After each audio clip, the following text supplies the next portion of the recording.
नमस्कार, खबरों की खबर में आपका स्वागत है। महाराष्ट्र में ये जो 3 पहिए की उद्धव ठाकरे सरकार है वो हर दिन किसी न किसी नई मुसीबत में फंस जा रही है। एक तो राजनीतिक तौर पे आपस में ये गुत्थम गुत्थी शुरू ही हो गई है, क्योंकि जब से गृह मंत्री अनिल देशमुख का इस्तीफा हुआ है राजनीति चरम पे है और आपस में ही ये तीनों पहिए टक्कर टक्कर खेल रहे हैं। और दूसरी खबर जो आज आई है वो सचिन वाजे को लेकर के है।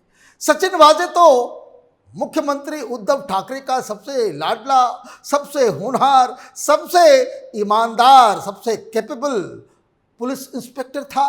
पूरी सरकार उसको बचाने में जुट गई थी। तो रिपब्लिक टीवी ने एक बड़ा खुलासा किया है, एक ऐसा खुलासा किया है कि जिसके बाद सचिन वाजे बच नहीं सकता है। मनसुख हिरेन की हत्याकांड में उसकी डायरेक्ट संलिप्तता नजर आ रही है कि जिस तरीके के सबूत अब सामने आ रहे हैं उससे साफ साफ पता चल रहा है कि ये अपने पॉलिटिकल मास्टर्स के आदेश के ऊपर वो अपनी साजिश को अंजाम देने की वजह से उसने अपने दोस्त की ही हत्या कर दी और हत्या के समय वो स्वयं उस जगह पे मौजूद था।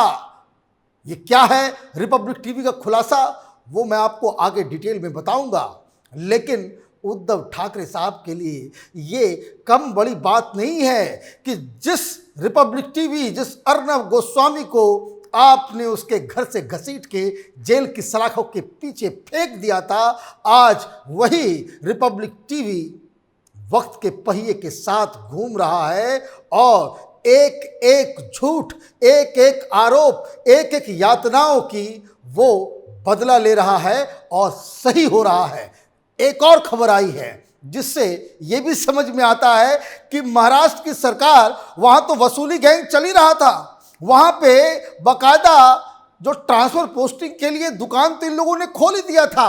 अब मालूम चल रहा है कि कोरोना की वजह से मुंबई सरकार में वहां पे जो बीएमसी है, जो शिवसेना के अधीन है, शिवसेना का वर्चस्व है, वो बीएमसी लोगों की मौत के ऊपर भी पैसा कमाने का गंदा निर्लज्ज धंधा करने में जुटी हुई है। उसका खुलासा ऐसा हुआ है कि आप सुनेंगे तो आप भी दंग रह जाएंगे। लेकिन इस बीच खबर यह आ रही है कि गृह मंत्री ने फिर से इस हाईकोर्ट के ऑर्डर पे, जिसमें सीबीआई की जांच मुकर्रर की गई है, उस आदेश के खिलाफ सुप्रीम कोर्ट जाने की तैयारी कर रहे हैं और उसके लिए कांग्रेस पार्टी के लीगल ब्रेन अभिषेक मनु सिंघवी को हायर किया गया है।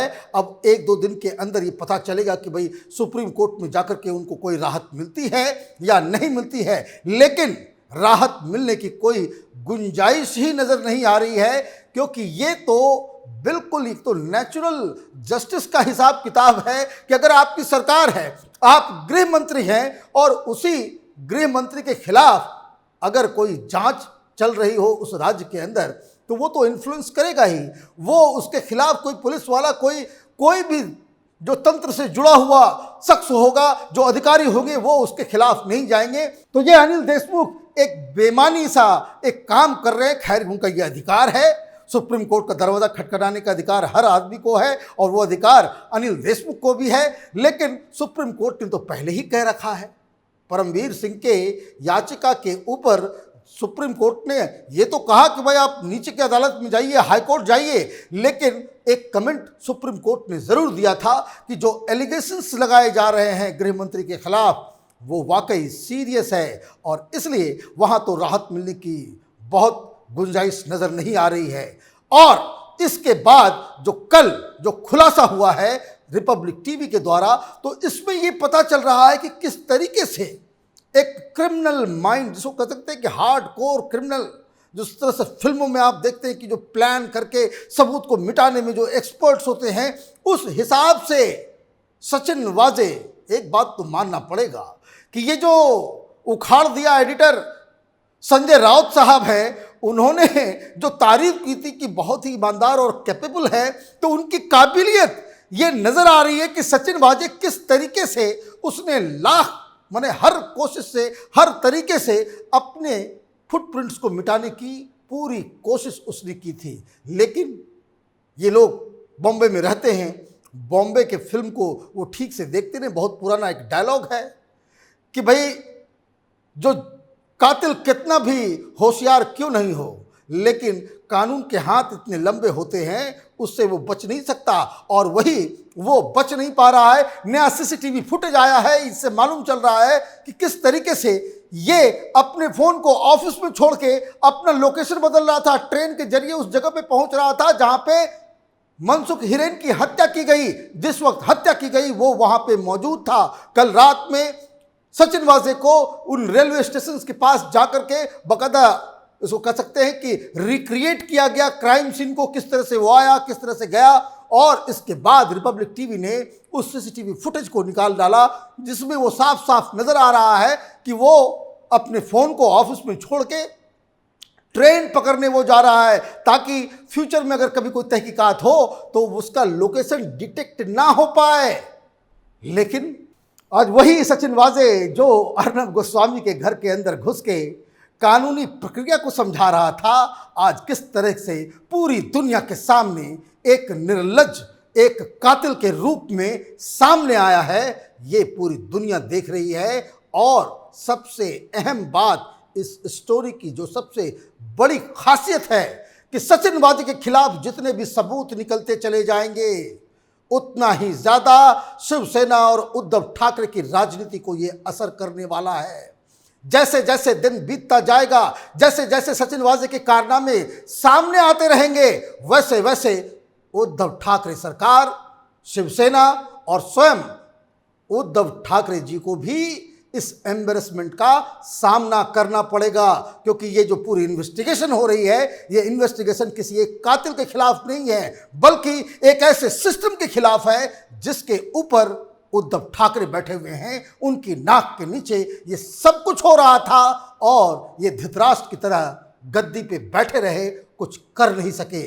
मतलब ये महाराष्ट्र का चिरहरण होता रहा और मुख्यमंत्री सोते रहे। तो ये एक बड़ी खबर आई है, लेकिन इससे भी एक शर्मनाक खबर और आ गई। बीएमसी वहां शिवसेना के पास है। अब पता ये चल रहा है कि कोरोना की वजह से आप देखिए महाराष्ट्र, पूरे देश में जितने मरीज कोरोना के निकल रहे हैं वो भी इस पीक आवर में सारे रिकॉर्ड्स हिंदुस्तान तोड़ रहा है कोरोना के मरीजों की संख्या को लेकर के। और उसमें 50% 60% के आसपास मरीज कहां से आ रहे हैं? तो उद्धव ठाकरे सरकार के महाराष्ट्र के अंदर से आ रहे हैं। और अब एक वहां का अखबार है मिड डे, जिसने एक खुलासा किया जिससे ये समझ में आता है कि दरअसल वहां कोरोना के नाम पे भी उद्धव ठाकरे सरकार, ये शिवसेना के लोग वसूली का धंधा कर रहे थे। अजीब प्रेम है पैसे से इन लोगों को। इन लोगों ने तो मानवीय मूल्यों की तिलांजलि दे दी, गटर में डाल दिया है इन लोगों ने अपनी राजनीति को। अब मालूम चल रहा है कि जितने विदेश से लोग आते थे तो एक कानून बन रहा था, वो उसके तहत कोई विदेश से आ रहा है, वो सिलेक्टेड देश जहां से कोई पैसेंजर आता है तो उसको 1 सप्ताह के लिए क्वारंटाइन किया जाएगा, ताकि वो श्योर हो सके वहां की एजेंसियां कि वो कोरोना से ग्रसित नहीं है, और फिर उन्हें अपने घर जाने दिया जाए। अब मालूम चल रहा है कि वहां भी शिवसेना का ये जो बीएमसी है, इसने धंधेबाजी शुरू कर दी। अब मालूम चलता है कि वहां पे एक लिस्ट बना ली जाती है, बताया जाता है कि आपको क्वारंटाइन करने के लिए फलाना फलाना होटल में भेजा जाएगा। वो लिस्ट दे दी जाती है कि इसी होटल में आपको क्वारंटाइन किया जाएगा। होटल वालों के साथ सेटिंग है, और जब उनको वहां से उठा करके ये लोग लेकर के जाते हैं और होटल के पास जाकर के उनसे बाकायदा उनका चेक इन करवा लिया जाता है, चेकआउट करवा लिया जाता है। 11,000 रुपये ले लिए जाते हैं। 11,000 रुपया दो और क्वारंटाइन के चक्कर से मुक्ति पाओ। ये काम ये शिवसेना की बीएमसी कर रही है, और कोई ये कहे कि वहाँ के लीडर को मालूम नहीं है, शिवसेना के नेताओं को मालूम नहीं है, शिवसेना की वहाँ की जो सरकार है उसको मालूम नहीं है। ये क्या चल रहा है? ये अंधेर नगरी है, ये सारे के सारे लोग सो रहे हैं। उसके लिए क्या पत्रकारों को इसके लिए इन्वेस्टिगेट करना पड़ेगा?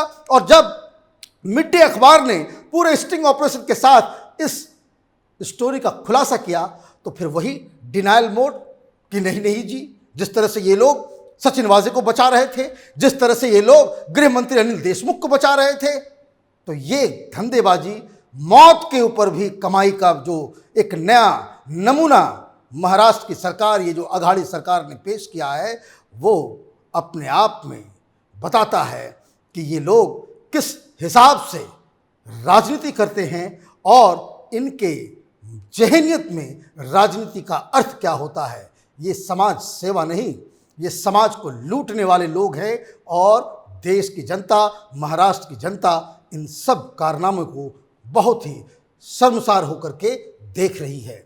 हमारी नज़र इन तमाम गतिविधियों पे बनी हुई है। आप देखते रहिए कैपिटल टीवी। हमारे वीडियोस को लाइक कीजिए, शेयर कीजिए और हमारे चैनल को सब्सक्राइब कीजिए। धन्यवाद।